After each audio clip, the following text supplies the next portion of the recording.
Hi YouTube, back with another reaction video. So continuing from the X-Men series, what is next is X-Men Apocalypse, came out in 2016. So also the same year as the previous reaction that I did for Deadpool that came out the same year. So 10 years ago. So yeah, let's get into it. Welcome back to New Rockstars. I'm Eric Boss, and this is a breakdown of 2016's X-Men Apocalypse. This is the 9th installment of our X-Men Snicked rewatch, as we go back like to all this one. 13 of the Fox X-Men and Deadpool films ahead of Wolverine's Mutant Homecoming and Deadpool and Wolverine in the Marvel Cinematic Universe. Coming out the same year as the first Deadpool film, and being what director Bryan Singer considered the end of the trilogy that started by First Class, this movie just had a lot to live up to, and did it live up to it? Well, you be the judge. But with a post-credits scene that tied directly into the debate of whether or not Wade Wilson got his powers from Wolverine, it still plays an important role in our rewatch for that reason and a number of other reasons we'll get to in this video. So let's break down Apocalypse scene by scene for all the Easter eggs, details you never spotted, and stuff that could come back in Deadpool and Wolverine. And to celebrate this X-Men rewatch, we have the special Xavier Institute shirts, and grabbing one of these is among the best ways you can support New Rockstars. And we have a special link where you can get these shirts, and check it out from the link in the description. Okay, in the opening seconds, the X and the Fox logo lingers again! And this happens in pretty much all the films that Bryan Singer was involved with. There's also that X-Men score again, playing at the end of the normal Fox music. Now, the title of this film was originally going to be X-Men Age of Apocalypse, after the comic of the same name, but it was changed in order to avoid comparisons to Avengers Age of Ultron and Transformers Age of Extinction. I think they started to figure out that, hey, if these movies are just like 2 or 2.5 hours, they're not really ages of anything. The film opens like the previous ones did with Charles Xavier's narration, except now it's James McAvoy's Charles, not Patrick Stewart's. Mutants, born with extraordinary abilities, and yet still they are children, stumbling in the dark. Charles sets up some of Apocalypse's backstory, saying that if a mutant is given powers beyond imagination, they may think they are meant to rule the world. Now, in the comics, Insabah Nur, which Marvel Comics writers believe translated to the first one in Arabic, although the order of the words is wrong, so it really translates to something like 7 lights instead. Insabah Nur was considered the first mutant on Earth, or one of them, and it's considered one of the most powerful beings in the Marvel Universe. He sees himself as the father of mutant kind. Created by writer Louise Simonson and artist Jackson Guise, Insabah Nur at one point encountered the Celestials and became aware of the fact that humanity might one day be judged unworthy and destroyed. Because of this, he became obsessed with the idea of survival of the fittest, and unlike Magneto, he applies this equally to humans and mutants. Weak mutants must also be destroyed to make room for what comes next. In the movie, he's never actually called by the word apocalypse, although he does say he's been called by many things over the years. The camera flies over sand dunes in the Nile Valley in 3600 BCE to a large pyramid with a symbol of an Ankh inside of the letter A. This is the symbol for Hashir Insabah Nur, Apocalypse's followers who are tasked with protecting him and doing his bidding. He's transported by a litter, usually reserved for rulers or divinities in ancient Egypt, and he's flanked by his 4 horsemen: death, famine, pestilence, and war. They wear gold masks of various Egyptian gods. These 2 co-conspirators share a look as Apocalypse is being brought inside the pyramid. Singer said that these opening scenes and design were inspired by the 1955 film Land of the Pharaohs. Stunt actor Monique Gannerton plays Death. She's done stunt work on a ton of action movies like Avengers Endgame and Infinity War after this, usually doubling for taller actresses. Old Apocalypse is played by Burj Garabedian, but they transfer his consciousness into the body of a mutant with the ability to heal, played by Oscar Isaac. Interesting how healing ability is just kind of an important ability, whether it's Green or Deadpool or this guy. The technology they use to do this, I have to say, looks very similar to the Celestial tech as it's depicted in the MCU Eternals film. In the comics, the Celestials helped Apocalypse become even more powerful than he already was, and he had many powers, including telepathy and telekinesis, which he demonstrated at the end of Days of Future Past. He could also reshape his own body, his size, his density at will. Both of these powers are removed here, although we do get an homage to his ability to make himself big when he's inside Charles's mind. In the film, he gets multiple abilities by moving from body to body. Singer clarified his powers by saying that he can, quote, imbue other mutants and heighten their powers and abilities beyond anything they ever imagined. Secondly, he can shield from psychic powers. He can form shields so that it makes it harder for a psychic like Xavier to tap in and get them,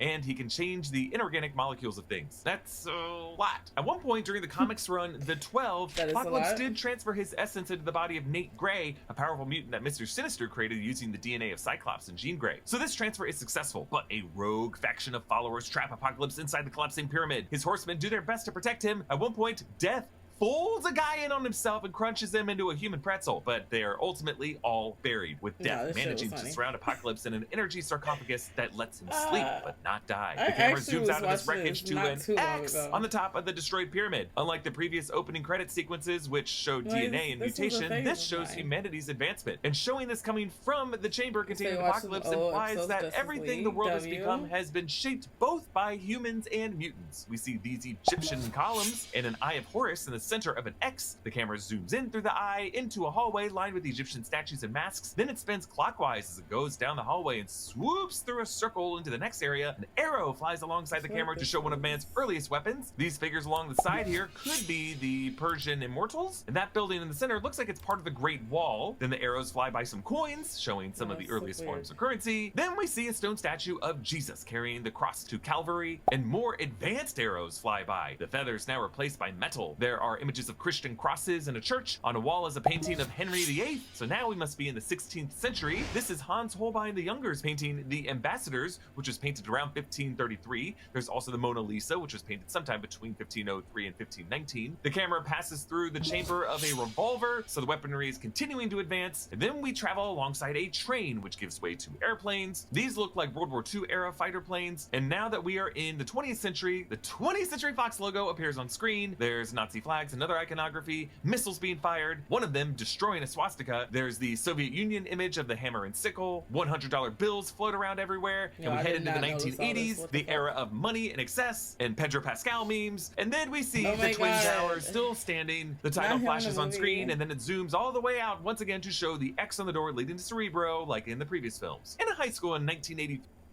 in Ohio, a class learns about the events that we saw in Days of Future Past at the 1973 Paris Peace Talks. The newspaper they look at from the time reads, "Peace turns into chaos, pandemonium in Paris." There are stills from that movie accompanying the headline. This teacher is played by Ali Sheedy, who got her start in 80s movies like John Hughes' The Breakfast Club. X-Men producer Lauren Schuler Donner has mentioned that the original plot for First Class was about teen mutants in school, but one of the reasons it didn't work was because it felt too much like a John Hughes movie. So the events of Days of Future Past changed the timeline for all X-Men films that preceded it, at least as they were part of this series. And here we see that the world knows about the existence of mutants, and there are some that seem mostly okay with that. Teenage Scott Summers, played by Ty Sheridan, has some problems with his eyes and excuses himself to go to the bathroom. This bathroom scene where his powers kick in was originally written for the first X-Men film, but it was never filmed. In X-Men Origins, Scott got a headache in Spanish class, and his optic blast activated when he was being hunted by Sabretooth. This version of Scott is throwing tood. He's not yet the teacher's pet guy in charge that leads the X-Men. Ty Sheridan actually makes an uncredited cameo as Scott in Deadpool 2. In East Berlin, Mystique arrives at an underground cage match where mutants are forced to fight one another. This is reminiscent of the way Wolverine was introduced in the first film. There's also similar fighting in Deadpool when Deadpool is hunted down Francis. In that one, the mutant fighters were wearing collars, and here the cage is electrified and surrounded by guys with guns to ensure their compliance. Angel defeats Fred Dukes the Blob in a comics accurate costume. Angel's now played here by Ben Hardy. In X-Men The Last Stand, a different version was played by Ben Foster. Kevin Durant played the previous iteration of the Blob in X-Men Origins. The next fighter to face Angel is Nightcrawler, played here by Cody Smith-McPhee. He was originally cast as young James Howlett in X-Men Origins, but it conflicted with him shooting the road. Mystique flirts with the guard and then knocks him out, like we've seen her do many times before. I love how she starts out wearing this provocative dress, but once she completes her mission, she switches to a t-shirt and leather jacket. This is a woman who understands the male gaze, and she knows that it's easier to infiltrate when she's dressed in a way that makes men see her as a non-threatening sexual object. She rescues Nightcrawler. In the comics, she's actually his mother, and Azazel is his father. He recognizes her as a hero from the events of Days of Future Past, but she doesn't see herself that way. Meanwhile, in rural Poland, Eric is living off the grid and working at a factory, which is reminiscent of Bruce Banner working at the Pingo Doce bottling plant in Rio in the beginning of The Incredible Hulk. Eric Lyncher now has a wife, Magda, and a daughter, Nina, who is a mutant with the ability to communicate with and control animals. She seems to be based on Magneto's daughter, Anya, from the comics, who died in a fire after a mob stopped him from saving her. Magneto ended up killing everyone in the city after that incident. This frightened Magda, who ran away and gave birth to two twins before dying. Those twins grew up to be Quicksilver and Scarlet Witch. In their house, there are several deer figures, since deer seem to be Nina's favorite. As Eric sings to her in bed, Nina wears a locket with the photos of her grandparents in it. This is the same locket that Eric will later use to murder the soldiers who come for him. In the Summers living room on the TV is just a program that seems to be a hand solving a Rubik's Cube, which is super weird, but you know, I guess very 80s. Lucas Till is back as Alex Summers, and this is the first movie where we see brothers Alex and Scott together. A deleted scene would have shown Alex trying to convince Scott to go to Xavier's school. You can't lay in bed with your eyes closed forever.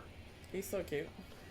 I know somebody who can help you control it. At the school, Scott literally bumps into Jean Grey, played here by Game of Thrones' Sophie Turner. Charles reads to his class from T.H. White's The Once and Future King. He was teaching about this book in X2, and Magneto was reading it in his plastic prison. In this class is yet another version of Jubilee, played by Lana Condor this time around. 2 different actresses played her in the first and second films. Most of the other mutants in this class are unidentified extras. An extended version of the scene would have shown Jubilee discussing the novel. Even the title Once and Future King means the past defines the future. We're the sum total of all our experience. Another extended scene just after this one would have shown Jean using her powers while practicing archery, purposely aiming at a group of schoolmates and then curving the arrow so that it landed on the bullseye. As Charles shows Scott Summers around the grounds, he doesn't use his usual X-spoked wheelchair, although this one does have a small X in the middle of the spokes. Meanwhile, in Cairo, Moira McTaggart, Rose Byrne, looking very much like Laura Croft, follows some guys with Asher Insaba Nur sigils tattooed on their necks, and they raise Apocalypse. This causes an earthquake around the world, and Eric uses his powers to save a guy at his factory from getting squashed. He really has changed. The fact that he's living among humans and saving them makes what happens in his life after this all the more tragic. This was instinctual for him, but the look on his face as soon as he does says that he knows his peaceful days are numbered. A deleted scene would have shown Apocalypse waking up in an alley, killing a man so that he could steal his robes and use it to blend in. In the comics, the actual age of Apocalypse is an alternate reality set in Earth 295. In this, Peter Parker dies and never becomes Spider-Man. Namor, Clint, Thor, Carol Danvers, Frank Castle, Victor Von Doom, Susan Storm, and Ben Grimm also die. Gwen Stacy is alive in that reality, though. Oscar Isaac described wearing this Apocalypse costume as absolute hell. He said he was encased in glue, latex, and a 40-pound suit and had to wear a cooling mechanism at all times. The costume was also so squeaky and loud that he had to redub all of his lines, and he barely even got to see the other actors in the film because he had to be rolled into a cooling tent between takes. Then at the end of the day, it took him hours to scrape it all off of him. Yeah, I mean, they could have just gone with some blue makeup. Over the years, people have said he looks like Ivan Ooze from the Power Rangers film, and I can never get that image out of my head. At the X-Mansion, Jean has a nightmare, just like Wolverine did in the first film right before he stabbed Rogue. Jean's melting stuff off the walls, and even Charles feels psychic pain as he tries to calm her. We are seeing the Phoenix Force struggling to come out. Hank and Charles use Cerebro to investigate the activity in Egypt. This version of Cerebro is more advanced looking than when we saw it in Days of Future Past, but still not the same as in the first X-Men film 2000. I like that they take time to... How does she have the Phoenix Force right then and there? If the whatever movie happened and they showed them going into space, I'm confused with that. I'm confused. I don't know. Redesign it for each movie as the technology would advance for each decade. Sure. As he locates Moira, Charles smiles sadly. He hasn't really seen her since he took away her memories of their time together at the end of First Class. Eric tries to get his wife and daughter out of this, but it is too late. The men who come from him aren't wearing metal, and they carry bows and arrows, like the arrows we saw in the opening credits sequence, just as deadly if aimed at the wrong place. Once they hold up his newspaper clipping, Eric looks back at his wife. He knows that no matter how this goes, that life doesn't exist to him anymore. As Nina freaks out, her powers really start manifesting, and she reaches her hand out toward her father, just like Eric did his mother in Auschwitz. His wife and daughter are accidentally killed, and Eric uses Nina's locket to kill everyone. And honestly, I don't think we can blame him here. After everything he's been through, everyone he's lost, he truly is the most tragic of all these characters. Notice that as Nina dies, the birds she has been calling to her scatter and fly away. An extended scene would have shown Magneto singing the lullaby he sang to Nina earlier, here over their dead bodies. In the animated series, when it came to Magneto's backstory, really the writers weren't allowed actually to mention Hitler, the Nazis, or the Holocaust, which was the case with a lot of cartoons in the 80s and 90s. Really, they just made oblique references to Eric and Charles meeting after a war, and Charles said that for some, war is never really over. Remnants of the army that had so brutally occupied his small country returned. Attempting to retake it, he'd lost his family when those people overran his country.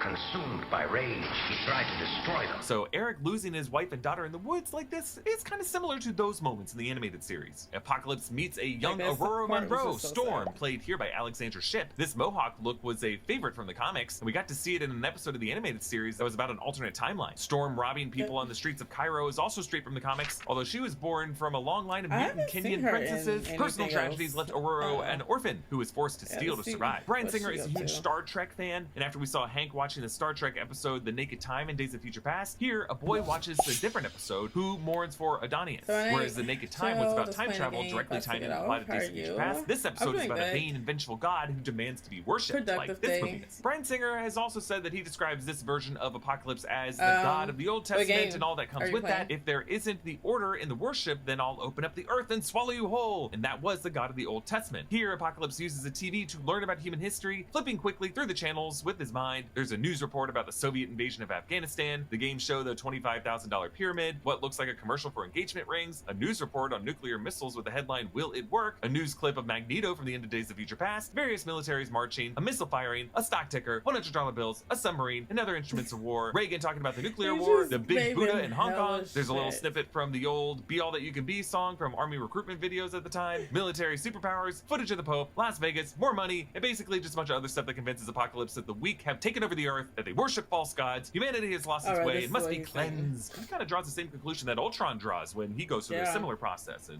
that age of Ultron. So he transforms Storm into his first modern-day horseman, amping up her powers and causing her hair to turn white. Charles goes with Scott to the CIA. A deleted scene would have shown Hank sending Charles off and the brothers saying goodbye to one another. Try not to get into too much trouble while I'm gone.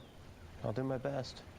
Yeah, that's what I'm afraid of. At the CIA, Charles freezes everyone in the office. Favorite trick of his that we've seen him do before, he passes by a framed picture of Ronald Reagan, just a bit of set decoration to remind audiences who was president in 1983. He reunites with Moira, who thinks that she's meeting him for the first time, and she says she's read all of his research, which means that she still has an interest in mutants and mutation, despite forgetting her time with them. Charles notices a photo of Moira's son. He's not named in the film, but this would be Kevin McTaggart, Moira's son with Joe McTaggart. In the comics, Kevin grows up to be the mutant Proteus, who has the ability to warp reality. I always Nightcrawler visit Caliban. In the comics, he was a Morlock with the ability to sense and locate other mutants. His appearance in the film is a nod to the fact that he was chosen twice by Apocalypse to be one of his horsemen. He's played here by Tomas Lamarcky, and this character pops up again in Logan, played by comedian Stephen Merchant. Mystique pays Caliban for papers and passage for Nightcrawler. Caliban's bodyguard is Psylocke, played by Olivia Munn. She actually auditioned for the role of Vanessa in Deadpool, and that audition got her this role instead. We saw a different version of Psylocke in The Last Stand, played by Mei Ling Melancon. Hank gives Scott a pair of sunglasses. An extended version of the scene had Hank giving Scott more sciencey sounding info about the glasses. There was a bunch of deleted and extended scenes here that could have shown a longer conversation between Scott and Jean at the tree, more of the conversation between Hank and Mystique as they walk through the halls, and Jubilee talking with Kurt as she gives him a tour of the mansion. Where are you from? Beverly Hills. Ah, the hills. It must be beautiful.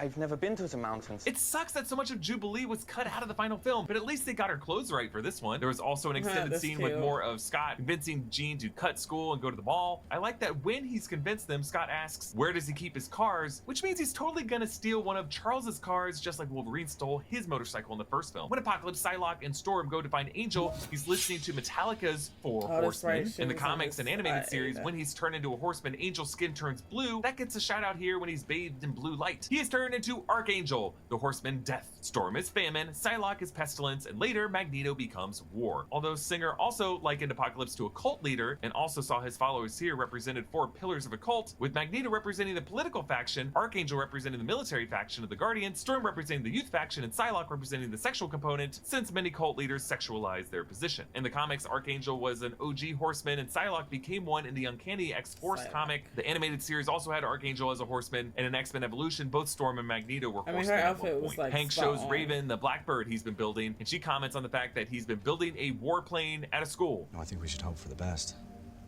I feel like she should be able to do a lot more in I think the world needs the X-Men. This positions Hank firmly in the middle of Charles and Eric when it comes to the mutant-human relations. Eric wants a war with the mutants, and Charles wants peace, but Hank feels that to have peace, they must prepare for war. Eric goes to his factory to murder everyone, but before he gets a chance, Apocalypse shows up and does it for him. And it's just so gruesome and horrible. Men trapped in the ground still twitch. Then Apocalypse brings Eric back to Auschwitz and powers him up so that he can tear that horrible place to the ground. After Eric asks who he is, he responds, Elohim, Shen, Ra. I've been called many names. Yes, Elohim is the Hebrew word for the gods or godhood. He was the god of Israel in the Old Testament. Shen is the Chinese word involving a deity or god or a spirit. Ra is the Egyptian god of the sun. At the Maximoff house, Peter still lives in his mom's basement, although he's changed up the decor a bit since the 70s. He has a Rush poster on the wall, obviously a little joke since all he does is Rush. Later on during his rescue sequence, he also wears a Rush shirt. Like there's also a Ms. Pac-Man arcade game. I wonder if he stole this since last time there was a whole bunch of stuff that he had stolen. He's wearing a t-shirt with the $6 million man on it. At one point, Singer was developing a film adaptation of that TV show. He watches a news report about Magneto, his dad, but switches it to Knight Rider when his mom walks in. In Days of Future Past, he didn't know yet that the guy he sprung out of the Pentagon jail was his dad, but clearly he's figured it out since then. Maybe his mom told him. At the mall, the group just saw Return of the Jedi. Jubilee says that Empire is still the best. Vanessa also made a reference to Empire and Deadpool, so 2016 was just a big year for Empire love. You ever seen that really old movie?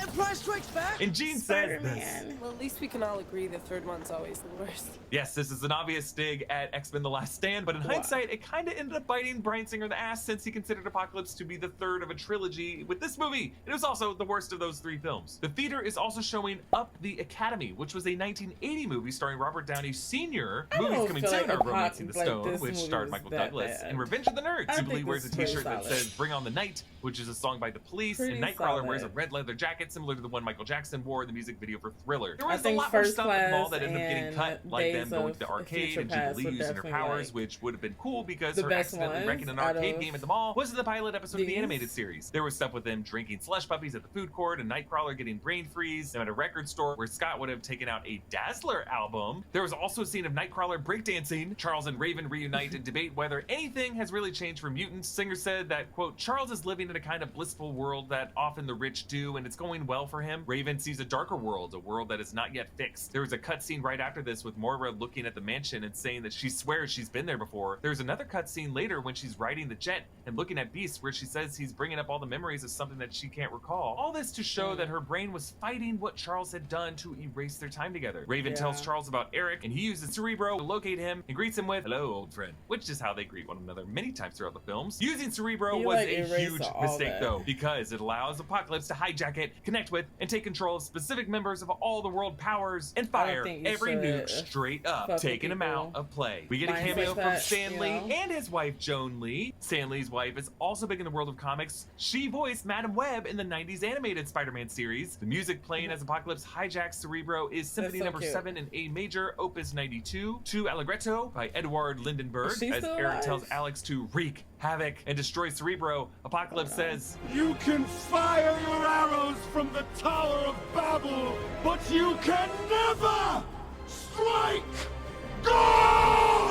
The unique sound of Apocalypse's voice was created using a mixture of different sounds, and according to Bryan Singer, was designed that way because, quote, he's bearing the souls of many lives and many characters. He has contained within him many voices, all taken from various ranges and tones. Apocalypse goes to the mansion and kidnaps Charles, and Alex tries to blast him. He ends up dying, but everyone else is saved by Peter, who shows up just in time, and we get this movie's slow motion Quicksilver rescue sequence. This time it's set to the Eurythmics' Sweet Dreams Are Made of This. This sequence lasts for 3 minutes, but it took 20 days to film, and it is filled with just crazy little details. Like Peter's eating a Twinkie when he shows up, his love of snack foods is on display in Days of Future Past, his room had dozens and dozens of boxes of stolen snack cakes, he's always eating because he burned so many calories, just like he did with the bullets in Days of Future Past. He moves the shrapnel aside with just a finger. He takes the time to also save a goldfish and this pizza-eating dog. There are some yellow and gray curtains in one student's room that look similar to Wolverine's curtains when he woke up in the 70s. Those curtains were themselves a nod to his brown and yellow Uncanny X-Men 139 suit. Peter pauses, of course, to drink some tab. One student has a Rocky Horror Picture Show poster on the wall that reads a different set of jaws over the red-lipped mouth. After moving everyone outside, they all seem kind of sick or just out of sorts, like Magneto did when Peter first did this to him in Days of Future Past, and the mansion explodes. And Deadpool Negasonic Teenage Warhead does comment on the fact that this mansion is always doing that. Look, I'll say that these 3 minutes are very fun to watch. They clearly went into this movie knowing that they were going to do this sequence. I still just personally approve the simpler time in a bottle sequence from Days of Future Past because it's more confined, things still move slowly, so he's not like completely freezing time like he is here. I mean, despite that the mansion is exploding here, we just don't get a sense that anyone is actually at threat, and the fact that it lasts so long just elevates Quicksilver to be too much of a god in this sequence. Okay, so William Stryker shows up here, played once again by Josh Hellman, and he takes Moira, Hank, Peter, and Raven with him. Stryker's now Colonel, upgraded from a Major he was the last time we saw him. Jean controls the soldiers' minds so that they do not see her, or Scott, or Nightcrawler, move that we saw Charles do in First Class. Jean even touches approaches her temple in the exact same way that Charles does when he uses his powers. Apocalypse uses Charles to deliver a telepathic message to everyone on Earth, but Charles sends another message directly to Jean, letting her know where they are. He also tweaks Apocalypse's message of those with the greatest power, this Earth will be yours, to those with the greatest power, protect those without. And Apocalypse gives him some roll and stink eye. A deleted scene would have shown Charles trying to appeal to Storm, who he can sense is different than the others. You're not a killer. You don't know me.